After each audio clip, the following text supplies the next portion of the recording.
Food would be gone tomorrow. Water the day after. As Tommy slept in the passenger seat, I alternated between quiet sobbing and barely constrained screams. We were parked on the side of the road, and my grip on the steering wheel was so tight I couldn't feel my fingertips. Then I heard a gentle voice off into the distance. "Hey, Winston, you doing all right, bud?" I could feel the ambulance under my feet, but I could smell potatoes frying in the skillet on the stove. For a moment, deep in my heart, I was home. The idealized version of the trailer from my youth. The mental space I built when I was just a little boy so no one could hurt me. I saw my imaginary dad stirring the potatoes as he poured me a cup of coffee. He handed me the just warm enough mug and smiled, one full of warmth and reassurance. "You seen anyone, Winston?" I shook my head, finding comfort in the fantasy. I I had a girlfriend before the world ended." He took a drag of his cigarette and asked me, "Was she on work release like that last one?" I laughed. "Not this time, Dad. She's a teacher. I hope she's okay." He nodded and took another drag on his cigarette. "So, do you like her?" I took a sip of my coffee, thankful for the distraction from the mass of stress forming deep in the pit of my stomach, and told him, "You know, I've never met anyone like her. She's kind and beautiful and has a job. Had a job." I mean, maybe this is just like rose colored apocalypse glasses, but she never once attacked me with a broken beer bottle. So, yeah, Dad, I like her. I like her a whole lot. He laughed, shaking his head. "You guys run out of food here soon, right?" My imaginary dad reminded me. I took a deep breath, enjoying the figment of his fictional presence. "Right, Dad." "And you can't find food anywhere else in the area?" I shook my head. "Then take him grocery shopping." I nodded, with tears falling onto the steering wheel of the ambulance. I wasn't going to fail Tommy. He wasn't going to starve.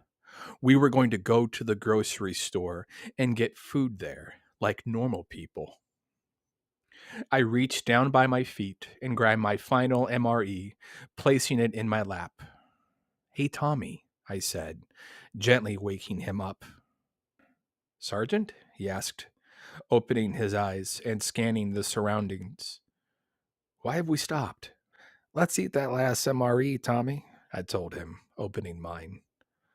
He looked at me with horror and said, "But Sergeant, that's all we got. We're not supposed to eat again till tomorrow." I smiled. "Tommy, we're going to go grocery shopping. But those places are crawling with squids. They're not safe." "Tommy, all places are crawling with squids. Nowhere is safe. What we're doing isn't working. So let's eat breakfast and go grocery shopping." He nodded, grateful to eat the pumpkin spice bread his MRE provided. Neither one of us ate the entirety of our last meal, but I was glad to have something in my stomach. There was a small town just a half hour from where we parked. We drove there in silence as I turned into the grocery store parking lot, and I began to scan. "No incoming puppets. Clear," I said. Tommy scanned the parking lot and confirmed clear. I pulled up to the front door of the grocery store. We performed a function check on our rifles and donned our body armor, Kevlar helmets, and leather gloves. He looked at me with uncertainty in his eyes. I took a deep breath and smiled. He nodded. It didn't matter how bad an idea this was if we starved. We were going grocery shopping, like normal people. As we turned on our flashlights and made our way into the broken glass doors, Tommy and I ran straight for a bag of chips by the checkout. I found the last bag of garden salsa sun chips and started devouring. Tommy followed suit with a can of Pringles. As we finished gorging ourselves, we moved further into the grocery store. It was quiet, except for the sound of our boots.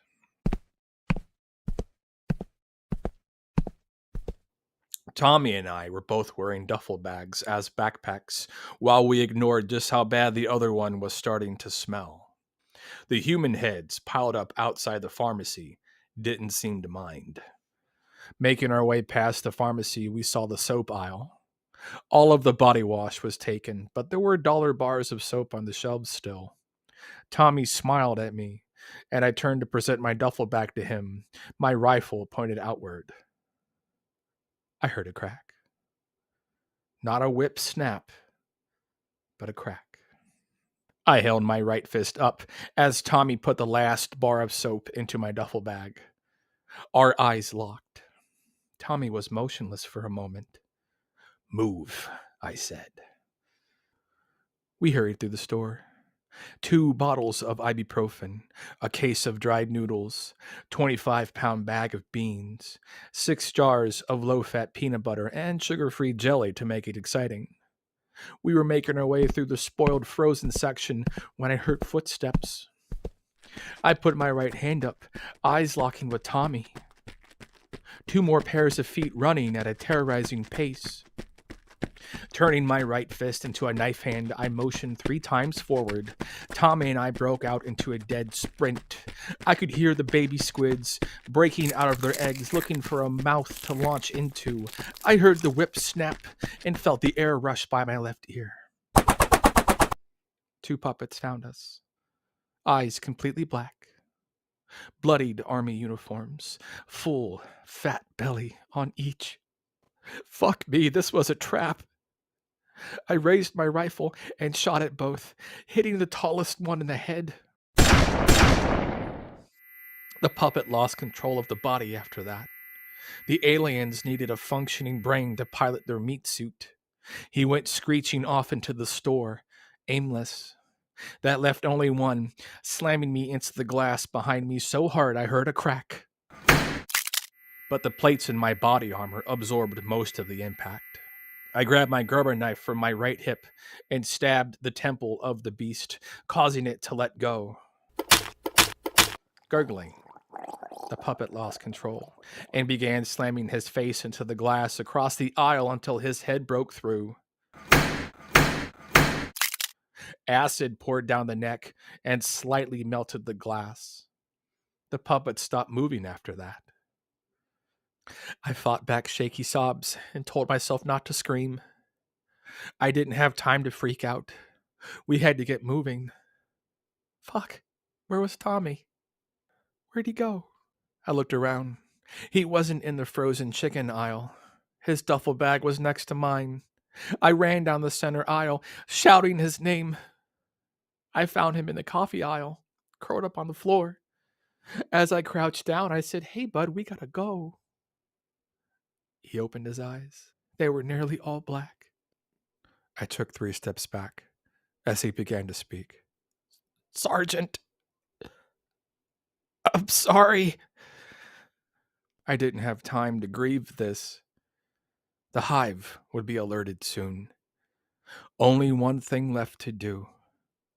What I promised him I would do.